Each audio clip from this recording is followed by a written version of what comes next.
Can you see it now? Can you see the Matrix for what it truly is?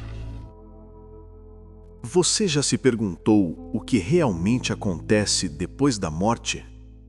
Não o que as religiões contam, mas o que a alma vive no instante em que deixa o corpo.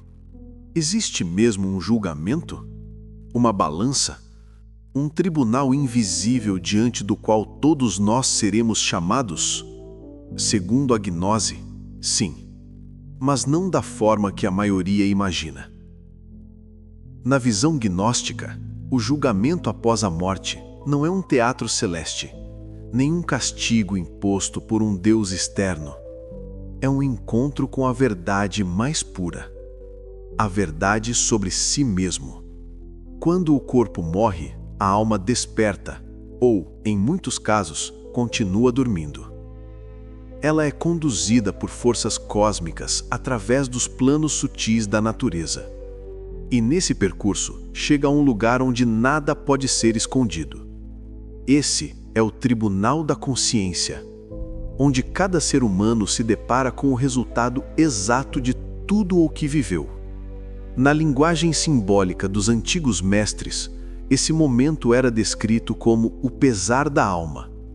No Egito, Anubis colocava o coração do falecido numa balança e do outro lado uma pena, símbolo da verdade. Se o coração fosse mais leve que a pena, a alma estava livre. Mas se fosse pesado, era atraída de volta às regiões inferiores para purificar-se através da dor. A gnose ensina que esse mito é real, não no sentido literal, mas no sentido interior. Cada um de nós carrega dentro de si o seu próprio Anubis, o juiz da consciência, o registro sagrado de cada ato, pensamento e emoção. Durante a vida, podemos esconder o que sentimos. Podemos disfarçar intenções, enganar os outros, até a nós mesmos. Mas depois da morte, todas as máscaras caem. Diante do tribunal interior, não há palavras, não há desculpas, não há justificativas. Só a verdade. Nesse momento, o que é julgado não são os erros em si, mas o que aprendemos com eles. O tribunal da gnose não condena, ele revela. Mostra à alma o que ela fez florescer e o que ainda precisa purificar. Segundo Samael Awan Weor, o mestre da gnose contemporânea, assim que o corpo morre, a alma é recebida por seres que servem à lei divina, os senhores do karma. Eles são consciências puras, que mantêm o equilíbrio cósmico através da justiça perfeita. Esses seres não são juízes humanos, não punem, não premiam. Eles apenas mostram um reflexo da própria alma. Cada ação, cada pensamento, cada sentimento gerado durante a vida cria uma vibração no tecido do universo. E no tribunal da morte, essas vibrações retornam à alma como um espelho. Lá, ninguém pode mentir, porque o próprio campo energético da alma mostra o que ela é. Os mestres gnósticos chamam esse registro de livro da vida. Mas diferente do que se imagina, esse livro não está guardado em algum lugar do céu. Ele está gravado na própria consciência. Tudo o que vivemos, cada gesto, cada palavra, fica impresso no corpo astral e nos átomos da memória eterna. No momento da morte, essas memórias emergem como um filme. A alma revive em poucos segundos toda a sua vida. Não com os olhos do ego, mas com os olhos da consciência. Ela sente o que fez os outros sentirem. Percebe as consequências invisíveis de cada ato. Compreende as dores que causou e também o amor que gerou. Essa é a verdadeira pesagem do coração. Não há ninguém para acusar, porque a única voz que fala ali é a voz do ser. E o ser é pura justiça, pura sabedoria, pura compaixão. Algumas almas enfrentam esse instante com serenidade. Sabem que cumpriram o dever, que amaram, serviram, buscaram a verdade. Essas seguem em paz, guiadas por seres de luz para planos superiores de aprendizado. Outras, no entanto, são tomadas pela vergonha, pelo peso das ações mal resolvidas, pelas dívidas kármicas não quitadas. Essas são conduzidas a reencarnar novamente, ou, em casos mais graves, a passar por purificações nos mundos inferiores, onde o ego é dissolvido pelo fogo da experiência. A gnose chama esse processo de lei de retorno. Tudo o que é semeado, mais cedo ou mais tarde, deve ser colhido. Não como punição, mas como equilíbrio universal. Samael dizia que cada um de nós traz consigo um contador kármico, um registro preciso de débitos e méritos. Nada escapa à lei, nem um pensamento, nem um suspiro. Mas a gnose também ensina algo maravilhoso.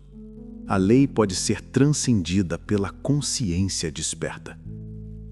Quem desperta, quem reconhece seus erros, quem se arrepende profundamente e trabalha sobre si mesmo, começa a saldar suas dívidas com sabedoria e amor.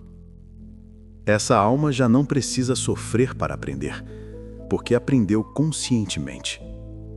No tribunal interior, essa é a diferença entre o condenado e o liberto. Consciência. Aquele que vive inconsciente é arrastado pelo destino. Aquele que vive desperto cria o próprio destino. Os gnósticos dizem que o julgamento não acontece apenas depois da morte. Ele acontece a cada instante.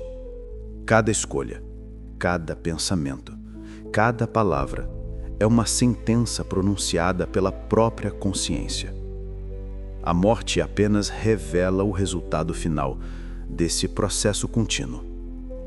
Durante o julgamento pós-morte, a alma é colocada diante de um espelho etérico. Ali, vê-se como realmente é. Não o corpo, não a aparência, mas o conteúdo interno. E esse espelho mostra não apenas o que foi feito, mas também o que poderia ter sido feito e não foi. Muitos espíritos choram nesse momento, não pelas punições, mas pela clareza, pela consciência do tempo desperdiçado, dos amores perdidos, das oportunidades de evolução que foram ignoradas. Essa dor é o verdadeiro inferno, a ausência da luz interior. Por outro lado, as almas que buscaram a verdade, que meditaram, que amaram, que se arrependeram sinceramente, sentem nesse instante uma leveza indescritível. Elas não têm medo, porque sabem que o juiz é o próprio coração. E o coração que viveu em verdade não teme julgamento. A gnose ensina que o julgamento após a morte é apenas uma etapa de retorno. Após o veredito, as almas são conduzidas a diferentes destinos. Algumas seguem para os mundos superiores, onde continuam seu aprendizado, atuando como guias, protetores e instrutores de outras almas. Outras voltam à Terra para continuar a escola da vida. E outras descem às regiões infernais, onde o ego é dissolvido até que reste apenas a essência pura. Nada é castigo, tudo é purificação, tudo é amor, ainda que, por vezes, um amor severo. O julgamento é apenas o reflexo da lei da causa e efeito, mas acima da lei existe a misericórdia. E a misericórdia é concedida a quem desperta, a quem busca a luz, a quem se transforma. Por isso, os mestres gnósticos sempre repetem: não esperes a morte para ser julgado. Julga-te agora. Observa teus pensamentos. Observa tuas intenções. Observa teus atos. porque cada dia é um tribunal e cada escolha é uma sentença. O julgamento após a morte não é uma ameaça, é um convite, um chamado para viver de forma consciente, para despertar agora, para transformar o chumbo da ignorância no ouro da sabedoria. O verdadeiro inferno, dizem os gnósticos, não é um lugar de fogo eterno. É o estado de uma alma que ainda não reconheceu sua própria luz. E o verdadeiro céu não é um lugar de nuvens e harpas, mas o estado de consciência livre, pura e desperta, que já não teme nada, nem a vida, nem a morte. No final, o julgamento não é o fim de nada. É apenas a revelação do que sempre fomos. E nesse instante supremo, a alma escuta a voz do seu próprio ser dizer: agora sabes quem és. Agora retorna e volta a aprender. A morte é uma passagem, o julgamento um espelho e a vida uma oportunidade. Tudo se resume a isso. Desperta, porque quando o último suspiro chegar, não haverá outro juiz além da tua própria consciência. A vida é o tribunal onde a alma se julga em silêncio. Cada pensamento é uma semente, cada ato, uma colheita. E o que chamamos de morte é apenas um instante em que todas essas sementes florescem diante do olhar eterno do ser. Desperta agora, julga-te em vida, liberta-te do peso da inconsciência. Porque o julgamento não é o fim, é o início da verdadeira compreensão.